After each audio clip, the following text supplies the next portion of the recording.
Grabe ito mga lods, no? Yung impluensya ng mga Marcos talagang undeniable. Got a message from the Crown Prince of Kuwait. Sabi niya, can we have a quick chat for just 3 to 5 minutes? He says it won't take very long. And we said, of course. And nag-usap kami. Tumayo lang kami sa mga pinaupuan namin. Tapos pinabihan ko sila. And I spoke to the Crown Prince and sabi niya hindi niya gusto yung nangyari between Kuwait and the Philippines. That he disagreed with what the people were doing. He says that this salita niya, the words that he used were, do not listen to them. This comes from small people.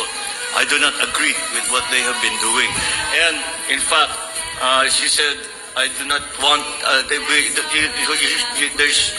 there's no reason for you to apologize to us. Dahil noon, yun ang hinihingi sa atin, mag-apologize tayo sa kanila. And sabi niya, as a matter of fact, I will apologize to you, sabi ng Crown Prince, dito sa nangyari. We will fix it and we will make it because we love the Philippines. And he says, because I remember your father. Sabi niya, he always supported Kuwait. He always supported us. And I know that you will always also support us. And that's why we will fix this. So naayos natin, mukhang maayos natin yung problema sa Kuwait. Yung mga ban na ginawa natin, na pagkakabila. Dahil, malakas ang loob ko magsabi, dahil kausap na natin yung Crown Prince. At wala nang siguro. There's no, that is as high an authority as you need to resolve all of these issues that have arisen over the past months. So, that is sinasabi ko nga sa ating mga kasamahan. Imagine ninyo, di ba, hindi pa rin makalimutan ng iba't ibang leader ng bansa ang ginawang maganda ni Apo Lakay, ama ni President BBM. Di ba? So talagang ang dami at ang laki ng naiambag ni former President Ferdinand Marcos Sr. or si Apo Lakay do sa bansa natin. Kasi imagine mo, pati leader ng iba't ibang bansa ay nare-remember pa rin gaano kagaling at gaano ka the best si Apo Lakay.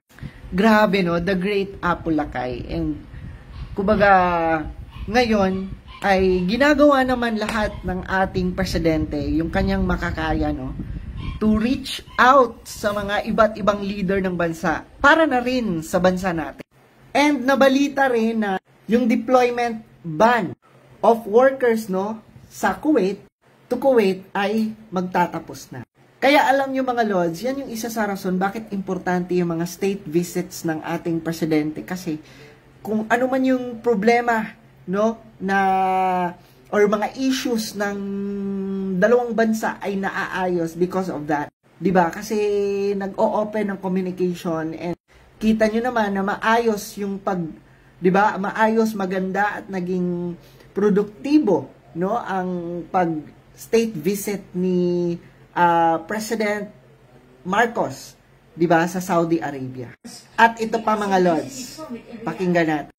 The Kingdom of Saudi Arabia assured President Marcos Jr. to pay the unpaid wages of more than 10,000 overseas Filipino workers. The commitment was made during the sidelines of PBBM's attendance to the ASEAN GCC Summit in Riyadh. The said OFWs lost their jobs after the companies they worked for declared bankruptcy in 2015 and 2016. President Marcos said that the Saudi government is now processing the back wages of the affected OFW. He said that the list of claimants has been cleaned and is in order. However, President Marcos emphasized that no other details can be disclosed about the settlement issues. But according to PBBM, in concept and in principle, Saudi will continue paying the insurance claims of those working in businesses that went bankrupt when they closed due to the COVID-19 pandemic. The president cannot only say when, because it also depends on the internal process of Saudi Arabia. It can be recalled that in the bilateral meeting in conjunction with the APEC Summit in Bangkok, Thailand last year, the Crown Prince promised President Marcos about 2 billion reals for OFWs who were affected when their construction firms went bankrupt. For God and for my beloved Philippines. Galing, di ba? Imagine ninyo yung mga OFW natin dati na hindi nabayaran, no, sa yung mga sweldo nila nung 2016 sa Saudi Arabia ay babayaran na ng Saudi Arabia government. O ha? 'Di ba? That's our president. That's our working president, no? Continuously niya ang magandang relasyon sa iba't ibang leader ng iba't ibang bansa. Yan ba yung sinasabi niyong walang nagawa? Yan ba yung sinasabi niyong papasyal-pasyal lang sa iba't ibang bansa? Marami na namang magagawang Pilipino, mga OFW ang matulungan sa good news na yan. Good job, Mr. President!